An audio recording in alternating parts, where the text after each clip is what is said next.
Hi, I'm Nicole McGavock, and I am the Service Hydrologist at the National Weather Service office here in Tulsa, Oklahoma. And we've had quite a rainfall event this morning and during the overnight hours across Oklahoma.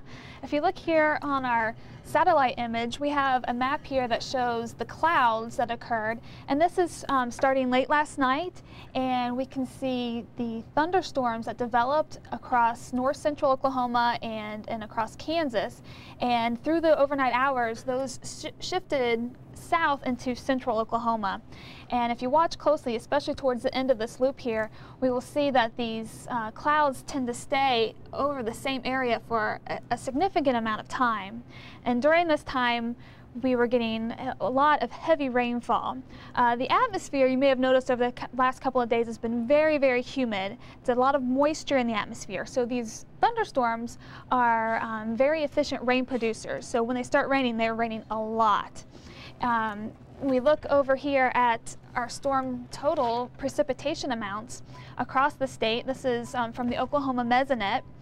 We can see that widespread rainfall amounts of over 2 inches across a large portion of central and northeastern Oklahoma have occurred since midnight.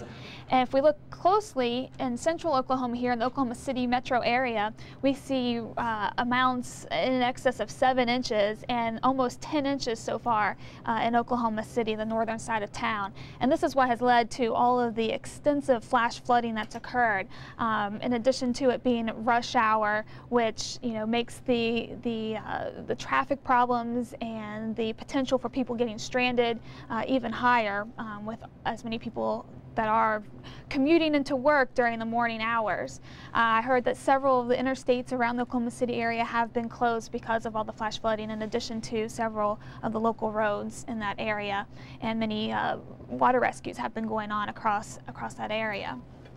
A couple other maps. Here is a larger picture of the rainfall over the last 24 hours. And again, we can see that there's been widespread rainfall from these very efficient rain producers in this large thunderstorm complex that moved across the state.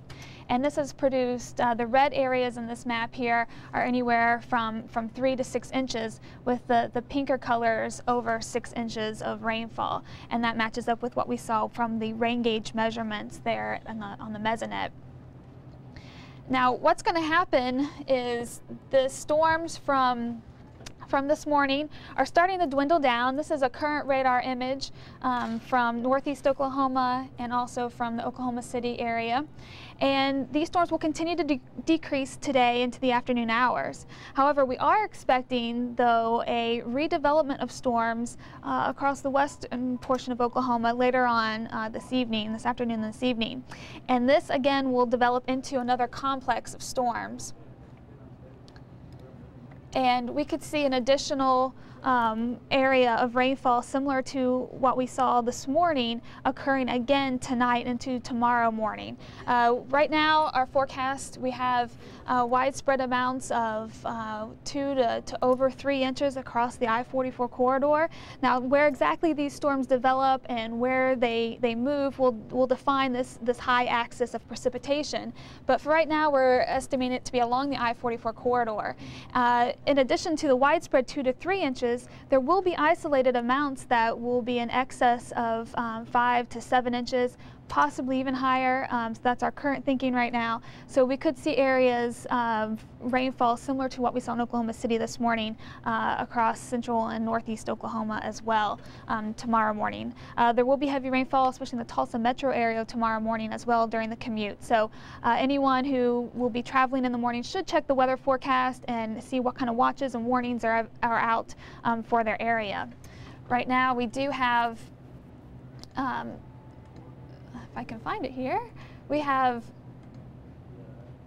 watches and warnings out for a large portion of the area. These are the current flash flood warnings that we have out across central and northeast Oklahoma, and the flash flood watches occur across much of the state.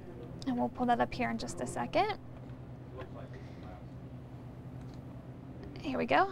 So the green areas here represent where the flash flood watch is in effect through tomorrow afternoon. Now what's going to happen with all this rain? Well, we're seeing the flash flooding right now. We could see additional flash flooding tonight and into tomorrow. In addition to all this rain has to go somewhere, and it's also going to go into the rivers. So a lot of the area, creeks, streams, and rivers will begin to flood as well. They'll see significant rises. There are several locations that looks like there could be some flooding over the next several days. Here where we see the orange and red boxes are areas where there's already warnings out for potential flooding along area rivers, and there could be additional flooding in these areas that are in the red areas across Oklahoma. So after all this rain falls, it goes somewhere. It's been so wet lately that a lot of this rainfall is running off directly, and so that's causing the flash flooding in the short term and then river flooding in the longer term. Now we have several warnings out for rivers that are expected to flood right now. Those include the North Canadian River at Oklahoma City, the Salt Fork River near Tonkawa, and the Chickasha River near Blackwell. And we also have several locations where we could potentially see flooding from the additional rainfall we're expecting overnight. And those include the Bird Creek from Sperry all the way down to Owasso, the Caney River from Ramona to Collinsville, the Polecat Creek near Sapulpa, Cottonwood Creek near Seward, and the North Canadian River near Shawnee, and the Little River near Tecumseh. So those are based on the expected rainfall tonight and through tomorrow morning. Now again, if that thunderstorm complex moves a little further north, a little further south, that could adjust where exactly the river flooding occurs. So these are areas that we're really watching out for, but anywhere in the central Oklahoma to northeast, east central Oklahoma area, you want to be remaining alert, watching for water to rise quickly and take action if necessary. If you do experience high water, especially if you're driving and you come across water over the roads, we always tell people to turn around, don't drown. It's not worth risking your life. You should just find another route to get to where you need to go.